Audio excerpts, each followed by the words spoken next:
2 दिन पहले मैंने आपसे पूछा था कि टीएमसी को बंगाल का नक्शा हिंदुस्तान के बाहर दिखता है क्या, तो आपको लग गया था कि मैंने इस बयान पर मैंने सवाल क्यों उठा दिया। आज बांग्लादेश ने आपत्ति जता दी। बांग्लादेश ने कह दिया कि ममता बनर्जी का यह बयान भ्रम पैदा करने वाला है जो बांग्लादेशी शरणार्थियों के लिए वो कह रही हैं। तो यह तय करिए सर, आप एक राज्य को भारत संघ के राज्य के तौर पर चलाना चाहते हैं कि एक अलग एंटिटी आप अपने आप को मुल्क समझने लगे हैं? नहीं मैं सर, पहले आपको समझना होगा ये शरणार्थी रिफ्यूजी कौन है। बांग्लादेश से आज तक लाखों करोड़ों हिंदू यहाँ पर बंगाल में है और बंगाल से झारखंड, बिहार, उत्तर प्रदेश, दिल्ली में भी है। और आसाम का मुख्यमंत्री हेमंत बिस्वा खुद कह गया वहां पर 45% मुस्लिम है आसाम में। लेकिन सीए में जो आवेदन किया, अप्लाई किया आसाम में 8 व्यक्ति ने अपील किया। बांग्ला में सीए में 2 व्यक्ति ने अपील किया।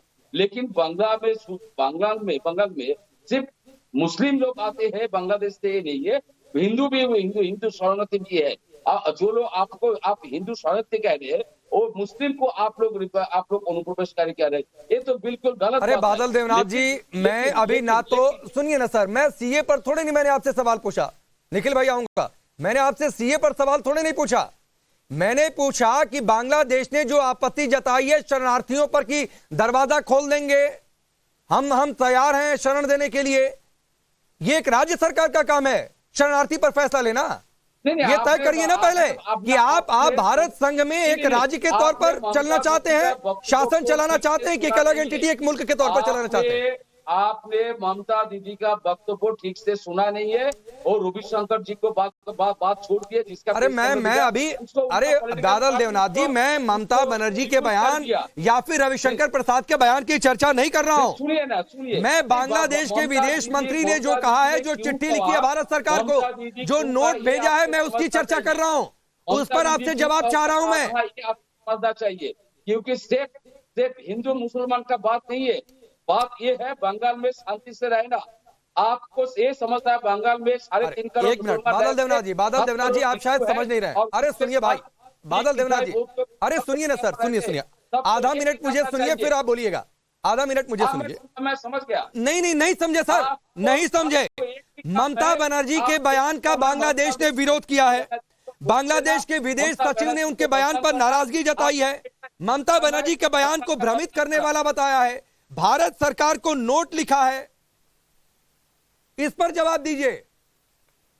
नहीं, मैं भारत सरकार को बांग्लादेश से क्या लिखा है वो मुझे पता नहीं, मैंने अभी तक नहीं देखा। मैं पहली बार आपसे माध्यम से मैं सुन रहा हूँ, मैंने नहीं देखा क्या लिखा है मेरे पास। तो सर पहले थोड़ा सा तो मैं बता रहा हूं ना सर, बांग्लादेश आपत्ति जता रहा है, कह रहा है ममता बनर्जी शरण देने की बात कर रही है तो भारत सरकार करती है।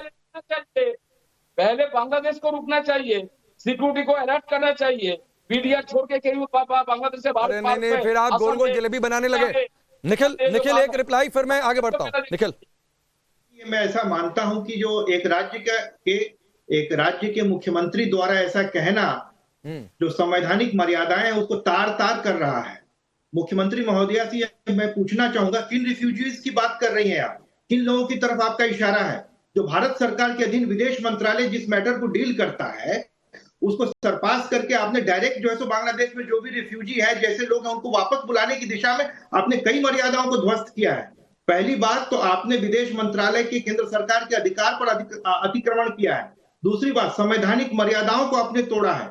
तीसरी बात, आपने एक मित्र देश के साथ जो संबंध है उस पर कुठाराघात किया है। चौथी बात, आपने जो रिफ्यूजी, जो आदमी सीए का विरोध कर रहा है, जो कि जेन्युइन हिंदू शरणार्थी लोग वहां से आए, उसकी नागरिकता का विरोध कर रहा है, वो वहां पर घुसपैठियों को एक तरह से इशारा कर रहा है कि आइए आप जो भी वहां भी अव्यवस्थाएं हैं उसका लाभ उठा करके आप अंदर आइए, यहाँ हम स्वागत करने के लिए तैयार हैं।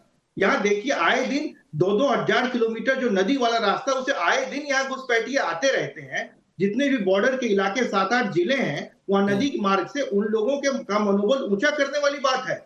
और उसके बाद राज्यपाल ने जब नियम 167 के तहत, अनुच्छेद के तहत उनसे जवाब मांगा है तो वो लोग राज्यपाल पर ही आक्रमण कर रहे हैं। आखिर ये किस तरह की राजनीति करना चाह रही हैं? एक मित्र देशों के साथ संबंधों को ध्वस्त करना संवैधानिक मशीनरी को भी तोड़ने के बराबर है। मुझे ऐसा लगता है कि मुख्यमंत्री महोदया को माफी मांगनी चाहिए और वापस लेना चाहिए। बांग्लादेश ने इस पर आपत्ति जताई है। इससे ज्यादा अपमानजनक बात कुछ नहीं हो सकती है मुख्यमंत्री के लिए। अरे आपने जो है ये जो वहां से प्रताड़ित हिंदू शरणार्थियों के प्रति अगर आपके मन में कुछ भी भावना होती तो आप सीए का टूथ एंड नेल विरोध नहीं करते। आपका ये कहना है, आप ये कहना चाह रहे हैं आप तुष्टीकरण की दिशा में जो घुसपैठी है। एक मिनट निखिल भाई, एक मिनट। अरे बांग्लादेश में कुछ भी हो जाए, बांग्लादेश में कुछ भी हो जाए, बांग्लादेश डायरेक्ट ममता बनर्जी डील करेंगी क्या? हो रहा था नहीं आंदोलन हो, कुछ भी हो जाए बांग्लादेश में, डायरेक्ट ममता बनर्जी डील करेंगी क्या? इसलिए ममता दीदी जो प्रताड़ित हिंदू शरणार्थी है 1971 के बाद उनसे आपकी दुश्मनी है। अरे बादल देवनाथ जी, बांग्लादेश में कुछ भी हो जाए, श्रीलंका में कुछ भी हो जाए, पाकिस्तान में कुछ भी हो जाए, चीन में कुछ भी हो जाए, अमेरिका में कुछ भी हो जाए, ममता बनर्जी डील करेंगी या भारत के प्रधानमंत्री डील करेंगे? सर तो हिमंत बिश्व में 8 दिन क्यों बांध देते? ये तो आप हिमंत बिश्व में लगाइए ना, वो आसाम में भाजपा का किए, मैं त्रिपुरा में। अरे यहाँ असम बंगाल की नहीं बात हो रही है बादल देवनाथ, नहीं यहाँ असम बंगाल की बात नहीं हो रही है। ये दो राज्यों के बीच का मसला नहीं है, ये दो देशों के बीच का मसला है। ये आपको सामान्य बात नहीं समझ में आ रही है, ये सामान्य बात आपको नहीं समझ में आ रही है कि ये दो देशों के बीच का मसला है। मैं आगे बढ़ रहा हूँ। विवेक श्रीवास्तव, मेरी दो बातें हैं जी। एक तो मुझे ये बताइए कि क्या संविधान की धज्जियां उड़ी कि नहीं उड़ी जो ममता बनर्जी ने बयान दिया, नंबर 1 बात। नंबर 2 बात, भारतीय डिप्लोमेसी के लिए खतरा है कि नहीं। और नंबर 3 बात, आप लोग कहते हैं बार बार संघीय ढांचा, तो उसको चोट पहुंचा कि नहीं पहुंचा? जी, अब आप देखिए, मेरी बात को सुनिए। सबसे पहली चीज ये होती है कि डेमोक्रेसी के अंदर हम आपस में बात करते हैं, डिस्कशंस करते हैं, डिबेट करते हैं। अब मैंने आप ही की नाविका जी के साथ, आपके साथ, बहुत सारे एंकर्स के साथ जब हम लोग डिस्कशन करते हैं, इकोनॉमिक इश्यूज पर डिस्कशन करते हैं, श्रीलंका की बात करते हैं। अभी बजट की बात हुई थी तो एग्जांपल दिया गया साहब, जीडीपी के ऊपर अगर कर्ज ज्यादा हो जाएगा जैसे श्रीलंका में हुआ तो ऐसी स्थिति ना क्रिएट हो जाए। सो ये आज के जमाने में जब एक इंटरनेट का जमाना है, एक दूसरे राज्यों के बारे में, एक दूसरे देशों के बारे में टिप्पणियां होती हैं। टेक्निकली अब आते हैं भारत के कॉन्स्टिट्यूशन के ऊपर। भारत के कॉन्स्टिट्यूशन के हिसाब से सेंट्रल गवर्नमेंट डिसाइड करेगी कि दूसरे देशों के साथ हमारे रिश्ते क्या हो, हमारी नीति क्या हो, बॉर्डर खुले बंद हो, कौन आएगा कौन जाएगा, क्या कानून होगा, यह केंद्र निर्णय इसका लेता है। जब केंद्र इसका निर्णय लेता है तब वो अपने बॉर्डर सिक्योरिटी फोर्सेस को, आर्म फोर्सेस को और वहां की एजेंसीज को इन्फॉर्म करता है, उस बॉर्डर से जुड़े हुए राज्यों के मुख्यमंत्रियों को इन्फॉर्म करता है और उसके बाद कोई चीज पॉसिबल होती है। ये टेक्निकलिटी है। ये किसी चीफ मिनिस्टर में, चाहे आसाम के हो, चाहे उत्तर प्रदेश के हो, बिहार के हो, जहां बॉर्डर्स हमारे लगे हुए हैं दूसरे देशों के साथ, आप बिना केंद्र सरकार के निर्णय के, ये पॉसिबिलिटी है ही नहीं। इसको समझिए। मैं ये पूछ नहीं रहा हूं विवेक श्रीवास्तव पॉसिबिलिटी है कि नहीं है। निर्णय केंद्र सरकार। विवेक श्रीवास्तव जी, मैंने ये नहीं पूछा सर कि पॉसिबिलिटी है कि नहीं।